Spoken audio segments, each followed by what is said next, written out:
So guys आज अपना एक बहुत ही इंपॉर्टेंट टॉपिक देखते हैं जिसको हम लोग कहते हैं वोर्टेक्स और सर्कुलर इंड्यूस्ड इलेक्ट्रिक फील्ड्स। तो ये एक नई टाइप की इलेक्ट्रिक फील्ड होती हैं जो हम लोग मतलब मैग्नेटिज्म में पढ़ेंगे और ये बहुत ही स्पेशल मतलब होती हैं। इनको देखने का मतलब एकदम अचंभित रह जाओगे। तो इसके बाद कुछ अच्छा से एग्जाम्पल भी डिस्कस करेंगे। तो देखो क्या होता है इनमें। बेसिकली होता यह है कि मैं आपको एक चीज़ पूछता हूँ आपसे, आप खुद ही आंसर दे दोगे। लेट से मान लो ये हमारे एक कोर्स में सिर्फ सर्कुलर वाली हैं, तो हम सिर्फ सर्कुलर को पढ़ेंगे जो सिलेंड्रिकल होती हैं, मतलब ये पीछे तक जाता हुआ एक सिलेंडर है। तो बेसिकली इसमें है क्या कि मान लो यहाँ पे एक अंदर जा रही एक मैग्नेटिक फील्ड है।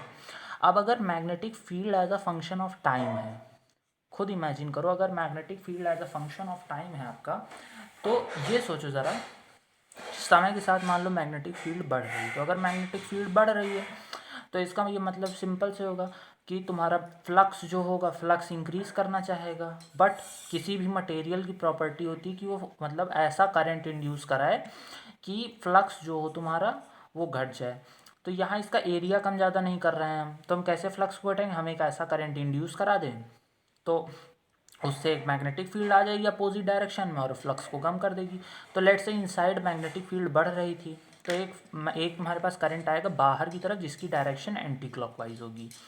तो लेट से वो करंट आया कुछ ऐसे, यहाँ तक तो बात ठीक थी, करंट आ गया। लेकिन अब अगर करंट है तो करंट बिना इलेक्ट्रिक फील्ड के होता नहीं है। तो कौन सी इलेक्ट्रिक फील्ड यहाँ होगी, वही होगी जो करंट की डायरेक्शन में आ रही है। तो इसी इलेक्ट्रिक फील्ड को कहा गया हम लोगों ने इंड्यूस्ड इलेक्ट्रिक फील्ड। ये क्लोज लूप में एग्जिस्ट करती है, तब आती है ये आपकी पिक्चर में जब आपकी एक टाइम वेरिंग मैग्नेटिक फील्ड होती है। और एक और लास्ट चीज़, जब आपकी ये टाइम वेरिंग मैग्नेटिक फील्ड होती है। दूसरी चीज़, ये हरदम सर्कुलर में आती, फ्रिंजेस टाइप की आती, सर्कुलर शेप में आती है, ऐसे ऐसे सर्कुलर में, और ये क्लोज लूप में। अब कैसे इसका फॉर्मूला वगैरह डिराइव किया जाए, तो बहुत ईजी है। देखो समझो बात को कि तुम्हारी ये जो इलेक्ट्रिक फील्ड है ये है कुछ नहीं। तो अगर तुम देखे होगे फॉर्मूला ईएमएफ जो होता है वो तुम्हारा होता है minus times D phi by D T. तो ईएमएफ का एक फॉर्मूला तुमने इलेक्ट्रोस्टैटिक्स में पढ़ा होगा, integral E dot D R. तो लेट से अगर मुझे किसी आर डिस्टेंस पे जाना है तो मुझे उसका पूरा एक क्लोज वो बनाना पड़ेगा, लूप लेना पड़ेगा। तो अगर मैं वो लूप ले लूँ तो integral E into two pi R, क्योंकि ई मैं कांस्टेंट मान रहा हूँ, करंट कांस्टेंट है तो ई भी कांस्टेंट होगी। और D five by D T कितना होगा, अगर मान लो इस पूरे एरिया का रेडियस आर था और लेट से मैं आर डिस्टेंस पे निकाल रहा हूँ, तो इसको हो जाएगा pi R square into D B by D T, minus sign के साथ, क्योंकि सिर्फ मैग्नेटिक फील्ड बदल रही है और फ्लक्स होता है बी इंटू ए। तो ये सारी कहानी, पाई से पाई कटा।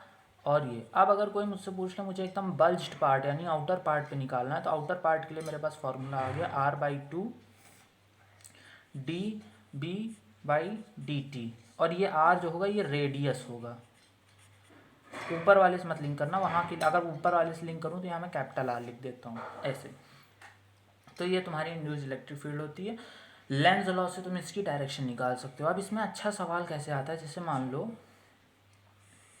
ऐसे मैं एक लूप दे दूँ, मैं पूछूँ ये पॉइंट ए है ये पॉइंट बी है, तो इसके अक्रॉस, और ये सेंटर है, ये रेडियस आर है, ये रेडियस आर है, मुझे सिर्फ ए बी के अक्रॉस तुम पोटेंशियल डिफरेंस बताओ अगर ये डिस्टेंस डी है। तो ये बहुत ही अच्छा फेमस क्वेश्चन है।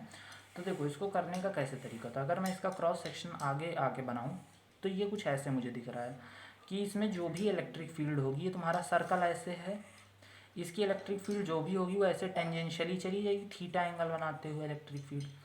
तो अगर ये मान लो मैं डी एक्स पार्ट ले रहा हूँ तो इंटीग्रल ई, तो मतलब तुम्हारा जो डी वी होगा वो होता है integral E dot D R होता है। तो इलेक्ट्रिक फील्ड कांस्टेंट है dot D X cos theta, ये तुम्हारा हो जाएगा डी वी। अब इलेक्ट्रिक फील्ड क्या होगी, इलेक्ट्रिक फील्ड होती R by two D B by D T. और अगर मैं मान लो b बराबर मान लेता हूँ, लेट से बी नॉट इंटू टी दे देता हूँ, तो तुम्हारे पास क्या फोटो में आएगा, r by two B not रख दो ऊपर वैल्यू, तो B not by two R, R इसका रेडियस है कैपिटल आ रही है, D X cos theta is equals to D V. अब अगर r की वैल्यू तुम ध्यान से देखो तो r तुम्हारा डी सेक थीटा है, उठा के यहाँ रखो तो sec theta cos theta cut जाएगा, तो बाहर क्या आएगा B not R by two integration of D x.